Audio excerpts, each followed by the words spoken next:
Hello guys, this is Ankit Sharma और अपन जो ये वीडियो बना रहे हैं ये अपन कंटिन्यू कर रहे हैं अपने प्रीवियस वीडियो को जो अपन ने डिस्कस किया था। What are the 3 broad factors that runs the market, जिसमें से अपन ने फंडामेंटल पिछले वीडियो में डिस्कस कर लिया था। इस वीडियो में अपन कोशिश करेंगे पूरा लिक्विडिटी एंड सेंटिमेंट दोनों दो अदर टॉपिक हैं उनको पूरा कवर कर लें।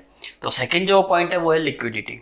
लिक्विडिटी का मतलब आपने सुना होगा बहुत ज़्यादा ये वर्ड फाइनेंस में और अकाउंट्स में लोग बहुत यूज़ करते हैं। व्हाट इज़ यार लिक्विडिटी नहीं है। बैंक्स में जाओगे तो यार नो लिक्विडिटी, आरबीआई बात करता है अपनी पॉलिसीज में। What are liquidity? देखिए, लिक्विड का मतलब होता है कैश, ठीक है, पैसा, रोकड़ा, सीधी बातों में, ठीक है, कि कितना कैश अवेलेबल है करंटली। अगर कोई किसी और फॉर्म में पैसा पड़ा हुआ है, जैसे कि मैंने ज़मीन खरीद के पटक दी, तो वो लिक्विड नहीं है। वो इजीली लिक्विड यानी कि बहुत जल्दी कन्वर्ट हो सके कैश में, ठीक है। अगर वो ज़मीन पड़ी हुई है, लैंड लेके मैंने ले रखी है, तो मैं क्या उसको तुरंत कल जाऊंगा और मैं चाहूँगा कि मेरे को उसको कैश में कन्वर्ट करना, कर सकता हूँ? मैं नहीं कर सकता, क्योंकि भाई वो 50 लाख की ज़मीन है या 1 करोड़ की ज़मीन है। मैं कोई बायर ढूंढना पड़ेगा और कोई होगा, वो बाइंग सेलिंग होगी, this and that, it will take time. But अगर मेरे पास शेयर्स पड़े हैं, अगर मेरे पास गवर्नमेंट एफडी पड़ी है या फिर मेरे पास बैंक में एफडी पड़ी है, तो मैं क्या करूँगा, जाऊँगा, I will just break it और मैं 2 घंटे के अंदर पैसा मेरे अकाउंट में, ठीक है। सो एफडी को ज़्यादा लिक्विड माना जाता है as compare to other forms of assets, ठीक है। And equity market is also liquid market because बहुत इजीली आप शेयर्स बेच के उसको कैश में कन्वर्ट कर सकते हो as compare to other market जैसे कि डेट मार्केट, और ये इक्विटी को ज़्यादा लिक्विड माना जाता है। तो अब अपन डिस्कस करेंगे कि liquidity on a broad level, जो शेयर बाजार के लेवल पे लिक्विडिटी बोलते किसका है। बेसिकली क्या होता है कि शेयर बाजार, देखो, मैं बातें बना लूँ, आप बातें बना लो या सरकारें बातें बना ले, उससे नहीं चलता। शेयर बाजार चलता है पैसों से, ठीक है। पैसा, रोकड़ा, जिसके जेब में जितना होगा वो बाजार को हिला सकता है, ठीक है। सबसे ज़्यादा रोकड़ा किसके पास होता है? जो डॉलर्स में कमाते हैं या जो डॉलर्स में जिनके पास फंड्स आते हैं।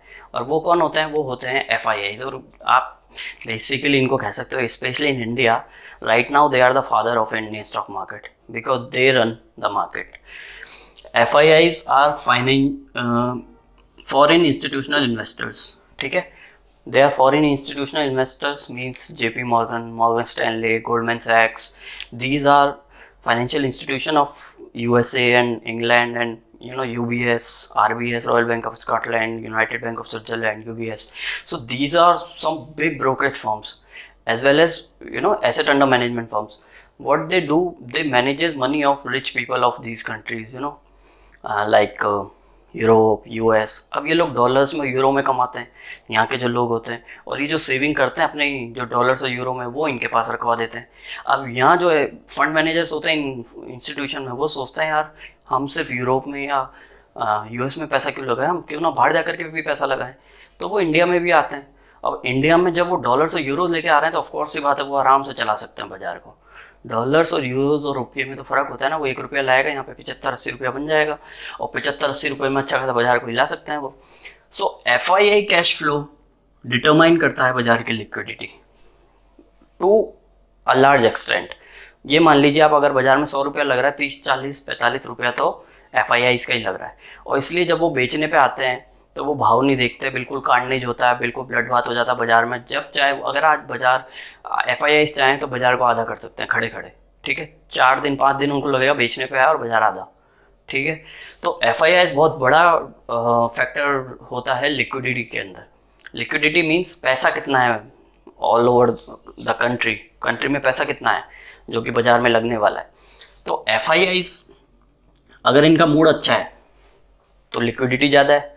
लिक्विडिटी ज़्यादा है यानी कि पैसा ज़्यादा है। पैसा ज़्यादा यानी शेयर बाजार में लगाएंगे, भारत के बाज़ारों में शेयर्स के भाव बढ़ेंगे, शेयर बाजार बढ़ेगा, ठीक है। अगर इनको दिक्कत आ गई, US में कोई क्राइसिस हो गया, कुछ अर्थक्वेक आ गया, कुछ हो गया, एनी सिचुएशन, या फिर वहाँ पे पैसा इन लोगों को चाहिए, बेच के चले जाएंगे, ठीक है। या फिर उनको वहाँ पे ज़्यादा ल्यूक्रेटिव इन्वेस्टमेंट्स मिल रहे होंगे, they will sell out from here. So this is how it works.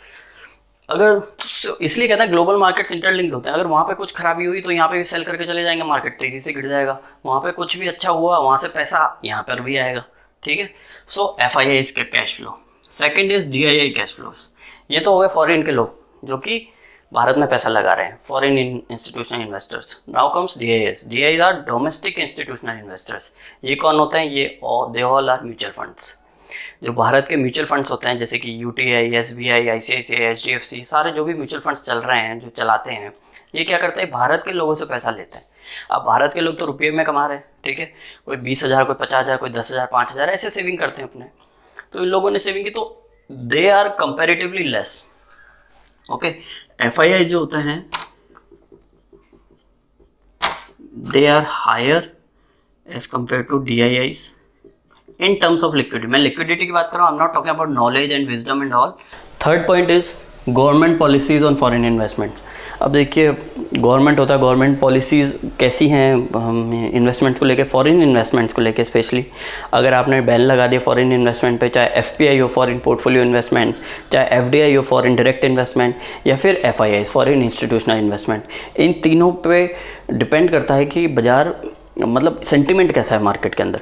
अगर आपने इन तीनों पे जो है बैन लगा दिया है, स्ट्रिक्ट पॉलिसीज़ लेके आए, तो पैसा नहीं आने वाला कंट्री के अंदर। पैसा नहीं आएगा तो शेयर बाजार कहाँ से बढ़ेगा फिर, ठीक है। So the fourth point is saving rate of a country. देखिए, किसी कंट्री का सेविंग रेट अगर कम है, मान लिया जैसे कि US में फिर भी अभी इम्प्रूव हुआ है, लेकिन जिस कंट्री का सेविंग रेट कम होता है, तो जब जिस देश के लोग सेव ही नहीं कर रहे, सिर्फ एक्सपेंडिचर कर रहे हैं, बस वो कमा रहे हैं, खर्च कर रहे हैं, सेविंग नहीं हो रही, तो इन्वेस्टमेंट कहाँ से होंगे बाज़ार के अंदर? आप डिपेंड हो गए FIIs पे ही, ठीक है। अल्टीमेटली लोग आ गए तो ठीक है, बाहर के लोग आके पैसा लगा दिया तो ठीक है, हमारे पास तो कुछ नहीं, हमने कुछ बचाया नहीं भाई। लेकिन इंडिया के साथ ये केस नहीं है, क्योंकि इंडिया बहुत सेव करता है। इंडिया का अराउंड सेविंग रेट चलता है 35 to 40% इन एनी सिचुएशन। कभी कभार वो कम हो जाता है to 25, बट 25 to 40 एक रेंज है जिसमें इंडिया का सेविंग रेट चलता है। यानी 100 रुपये में से इंडिया 25 से 30 रुपया जोड़ता है। आपको पता है 2008 में US का सेविंग रेट क्या था जब एक फाइनेंशियल क्राइसिस आई थी? It was -5%। -5 यानी कि 100 रुपये जो उन्होंने कमाया उस साल, वो तो उन्होंने खर्च कर दिया, प्लस उन्होंने 5 रुपये और डेट से लिया और वो भी खर्च कर दिया। इमेजिन, तो -5%। तो आपने देखा उसी का क्या इम्पैक्ट हुआ। जब आप इतना ज़्यादा डेट में हो जाते हो तो एक फाइनेंशियल क्राइसिस आना बिल्कुल ऑब्वियस होता है, और वही हुआ कि US में 2008 में बहुत बड़ा फाइनेंशियल क्राइसिस आ गया था। तो सेविंग रेट बहुत मैटर करता है। अगर सेविंग रेट किसी कंट्री का हाई है तो the saving will eventually channelize to stock markets of that country, and that usually happen in India. और ऐसा कहा जाता है इंडिया में सिर्फ 3-4 करोड़ लोग हैं जो रियल में टैक्स पे कर रहे हैं और अपनी सेविंग्स को चैनलाइज कर रहे हैं स्टॉक मार्केट में। जस्ट इमेजिन 140 करोड़, इसमें से अगर 50-60 करोड़ भी वर्कफोर्स में आ गए, इन्होंने सेविंग स्टार्ट कर दी और वो सेविंग म्यूचुअल फंड्स के थ्रू चैनलाइज होकर स्टॉक मार्केट में आ गई, बाजार का क्या हाल होने वाला है आप ही जान सकते हो। लाइक आज चल रहा है सेंसेक्स 50,000 पे, अगर वो 5-6 लाख पे भी हो तो I would not be surprised. So the third point is sentiment. और सेंटिमेंट में जो 4 एस्पेक्ट्स कंसिडर करने होते हैं वो ये है, okay. What are these 4 aspects? Political situation. देखिए क्या होता है कि सेंटिमेंट्स तो वी आर ह्यूमन बीइंग, सबके सेंटिमेंट्स होते हैं। जो पैसा लगा रहे हैं FIIs, DIIs, उनके भी सेंटिमेंट्स हैं। वो चाहेंगे कि बाजार एक अच्छी सिचुएशन में हो करंटली। देखिए कोई भी पैसा लगाना है ना, बड़ा मुश्किल काम है यार, निकालना 2 मिनट का काम है। पैसे लगाने के लिए आपको 10 रीज़न चाहिए होते हैं, निकालने के लिए सिर्फ एक चाहिए होता है। निकालने का एक रीज़न है कि मेरे को पैसों की ज़रूरत है, ठीक है, मैंने निकाल लिया, या मुझे कहीं और पैसा लगाना है, मुझे अच्छी अपॉर्चुनिटी मिली, मैंने पैसा निकाल लिया, बस एक रीज़न चाहिए। बट अगर आपको पैसा लगाना है तो आपको 10 रीज़न चाहिए होते हैं। यार ये सही है क्या, वो सही है क्या, अपन ये देखेंगे वो देखेंगे, उसके बाद पैसा लगाएंगे। तो जेब से पैसा इतनी आसानी से निकलता नहीं है। तो कब निकलता है पैसा आसानी से? पैसा आसानी से तब निकलता है जब sentiments around that particular market is good. जब अपन इंडियन स्टॉक मार्केट की बात कर रहे हैं तो इंडियन स्टॉक मार्केट तभी फ्लरिश करेगा, तभी नरिश करेगा जब सेंटिमेंट्स उस कंट्री में अच्छे होंगे। क्या आपने देखा है किसी वर्ल्ड वॉर हो रहा है या फिर सीरिया में एक गृह युद्ध हो रहा है और सीरिया का शेयर बाजार बढ़ रहा है? ऐसा तो पॉसिबल नहीं होता ना। सेंटिमेंट्स पे बहुत कुछ डिपेंड करता है, ठीक है। तो पॉलिटिकल सिचुएशन उस कंट्री के अंदर क्या है, ओके, किसकी गवर्नमेंट है, कितनी डिसाइसिव गवर्नमेंट है, गवर्नमेंट मेजॉरिटी में है या नहीं है, ये एक कोएलिशन चल रहा है, 6-7 पार्टियां मिलके एक सरकार बना रखी है, खिचड़ी बनी हुई है और वो लोग कुछ भी डिसीजन ले रहे हैं, कुछ भी पॉलिसीज़ हो रही है, कोई कहने सुनने वाला है नहीं, कोई स्ट्रिक्ट पॉलिसीज़ है नहीं। जो कि 2000 से पहले हुआ करता था इंडिया में। 2000 के बाद इंडिया ने कभी भी कोएलिशन गवर्नमेंट बनाई नहीं, ठीक है। वो बिल्कुल स्ट्रिक्ट मेजोरिटी दिया है पब्लिक ने, वो बहुत अच्छी बात है ये, क्योंकि ये सेंटिमेंट्स के अंदर आता है। अगर आप देखोगे एक स्ट्रिक्ट मेजोरिटी चाहे किसी भी पार्टी को मिले, पार्टी को अगर एक स्ट्रिक्ट मेजोरिटी मिलती है जो कि अराउंड 275 से 275 सीटें जो चाहिए, अगर आपने 276 किसी पार्टी को दे दिया, बाजार will be happy, okay, market will rise on that day. लेकिन आपने ऐसे खिचड़ी जैसे बांट दिया लोगों में, छः पार्टी के पास मेजोरिटी आई है, किसी को 20 मिल गई, किसी को 40, वो बाजार को पसंद नहीं आता, उससे बाजार का सेंटीमेंट बिगड़ जाता है एंड मार्केट विल फॉल। तो सेंटीमेंट जो है वो भी बहुत इंपॉर्टेंट फैक्टर होता है FIIs और DIIs के लिए बिफोर इन्वेस्टिंग देयर मनी, ठीक है। Second thing is government policies. चलो ठीक है, गवर्नमेंट एक मेजोरिटी वाली आ गई, उसके बाद उसकी पॉलिसीज़ क्या है? पॉलिसीज़ में वो कुछ ऐसी पॉलिसी तो नहीं बनाई जो FIIs के खिलाफ है या DIIs के खिलाफ है, या इनकम टैक्स रेट बढ़ा दी उन्होंने इन्वेस्टमेंट्स पे स्टॉक मार्केट में। सो ये सब अगर रिग्रेसिव पॉलिसीज़ गवर्नमेंट की होंगी तो nobody would want to invest, ठीक है। ये सेंटीमेंट्स बिगाड़ता है इन्वेस्टर्स के, ठीक है। So government policy. Third point is relation with neighbours. देखिए, आप अकेले तो रह नहीं रहे दुनिया में, और अगर आप रह भी रहे हैं तो ये पॉसिबल नहीं है अकेले रह के सर्वाइव करना। So we are interlinked, specially when you are around your neighbours, जैसे कि चाइना, बांग्लादेश, पाकिस्तान, अफगानिस्तान, इनसे अपन घिरे हुए हैं, इंडिया, स्पेशली इंडिया की मैं बात कर रहा हूँ। तो उनके साथ आपकी सिचुएशन क्या है? क्या आप हर 6 महीने में एक वॉर लड़ रहे हो उनके साथ? अगर ऐसा केस है तो सेंटीमेंट्स इन्वेस्टर्स के खराब ही होने वाले। वो बेचारा सोच के लगाएगा मैं 500 रुपये लगाता हूँ और ये बढ़ जाएगा 800 1000 हो जाएगा 6 महीने साल भर में, लेकिन आप तो हर 6 महीने में एक युद्ध लड़ लेते हो। तो फिर बाजार इन्वेस्टर्स उनको कंसिडर ही नहीं करते। इन्वेस्टर्स नहीं लगाएंगे पाकिस्तान में, सीरिया में, या यू विल सी जो अरब वर्ल्ड्स की जो कंट्रीज़ हैं जो कि नॉट दैट प्रॉस्परस, जहाँ पे युद्ध वुद्ध ये सब चलते रहते हैं, वहाँ पे आपको इन्वेस्टर्स कहाँ से मिलेंगे, कहाँ से आएंगे? क्योंकि सेंटीमेंट ही नहीं है वहाँ पे पैसा लगाने का, ठीक है। तो रिलेशन विद योर नेबर्स कैसा है? अगर सिचुएशन सही है ना, वॉर वगैरह इतनी है, चलो ठीक है, ऊंच नीच होती रहती है, ऊपर नीचे आप लड़ाई झगड़े थोड़े बहुत चलते रहते हैं, लेकिन अगर हर 6 महीने साल भर में आप वॉर लड़ रहे हो या सिचुएशन ख़राब हो रही है आपके नेबर्स के साथ, तो वो इन्वेस्टर्स कंसिडर नहीं करेंगे और उनका सेंटीमेंट्स बिगड़ता है पैसा लगाने के लिए बाजारों में, ठीक है। चौथा पॉइंट है ग्लोबल फाइनेंशियल सिचुएशन।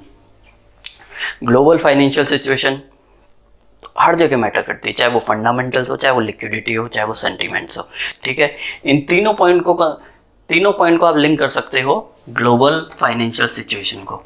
अगर जैसे कि देखे, कहते हैं कि अमेरिका को छींक आती है तो पूरी दुनिया को जुकाम हो जाता है, ठीक है, क्योंकि वो इतना बड़ा देश है, इतनी बड़ी उसकी कैपेबिलिटीज़ हैं, उसकी इकोनॉमिक, उसकी GDP यार 22-23 ट्रिलियन डॉलर की GDP है।